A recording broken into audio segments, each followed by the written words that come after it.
ભગવાનની નિષ્ઠા કોને કહેવાય? શાસ્ત્ર કેમ વિવેક બુદ્ધિથી સાંભળવા જોઈએ? પ્રશ્નના જવાબ માટે સાંભળો સાગર કથા 26 સપ્ટેમ્બર 2024ના અમૃત બિંદુ. વક્તા પરમ પૂજ્ય સદ્ગુરુ શ્રી રામકૃષ્ણદાસજી સ્વામી. શ્રી સ્વામિનારાયણ સંસ્કારધામ ગુરુકુળ ધ્રાંગધ્રા. જીવને પરાણે ભગવાન ભજવવાની વાત છે. ભજવાની તો જીવને બહુ આશા હોતી નથી. 2-4 દિવસ કથા સાંભળીએ, સત્સંગ કરીએ ને પછી ધીમે ધીમે શ્રદ્ધા ઝાંખી થતી જાય. મુક્તાનંદ સ્વામીના મુખકમળ થકી દાદા ખાચર જ્યારે અમૃતનું પાન કરતા હોય ત્યારે એને તૃપ્તિ ન થાય. બપોરનું ભોજન, સવારનું શિરામણ ભૂલી જાય, સાંજનું વાળું ભૂલી જાય અને રાત્રિની નિંદ્રા ભૂલી જાય. મુક્તાનંદ સ્વામી દાદાની સન્મુખ બેસીને જ્યારે હરિરસ પાતા હશે ત્યારે હરિરસ પાન કરવાનો આનંદ દાદાને કેવો આવતો હશે! કોઈ પણ સ્થાન બંધનો માણસને સુખ ન લેવા દે, માટે સત્સંગ કરતા રહો. સત્સંગથી સમજ મળશે. સત્સંગ વિના બધો વિવેક ગમે તેવો વિદ્વાન હોય તો પણ નથી આવતો.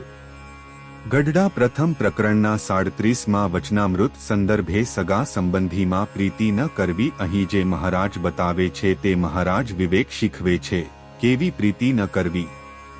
તો કે મોક્ષ બગડે એવી પ્રીતિ ન કરવી. બાકી તો જવાબદારી હોય તો એમની સંભાવના, સેવા, પરિચર્યા આ તે બધું કરવું જોઈએ. ઘણી વખત આવી વાત સાંભળી માણસમાં વિવેક ન હોય એટલે એવો વેગ પકડી લે છે એટલે એ ઘરમાં ઘણા બધા વિખવાદો ઊભા કરે છે. એવું ન કરાય. બહુ વિવેક બુદ્ધિથી શાસ્ત્ર સાંભળવા જોઈએ અને કથા પણ બહુ જ વિવેક બુદ્ધિથી સાંભળવી જોઈએ. અહીં મહારાજ જે વાત કરે છે તે દિલથી બધું છોડવાની વાત કરે છે. ફરજ છોડવાની વાત નથી કરતા. દિલથી જે બંધન છે તેને મહારાજ તોડવાની વાત કરે છે. બાકી ફરજ એ ધર્મ છે, એનો કોઈ દિવસ ત્યાગ ન કરવો.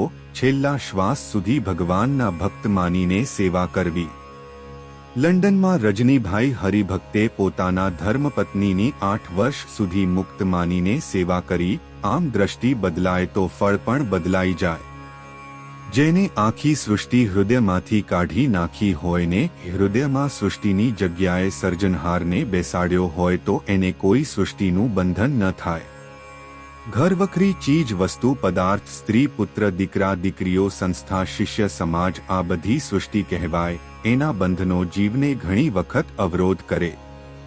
જેને પ્રગટ ભગવાનની ભક્તિ હોય અને પ્રગટ માનતો હોય એના માટે એ પરોક્ષ પરમાત્મા છે જ નહીં, પ્રગટ જ છે. માટે પ્રગટની ભક્તિ કરવી.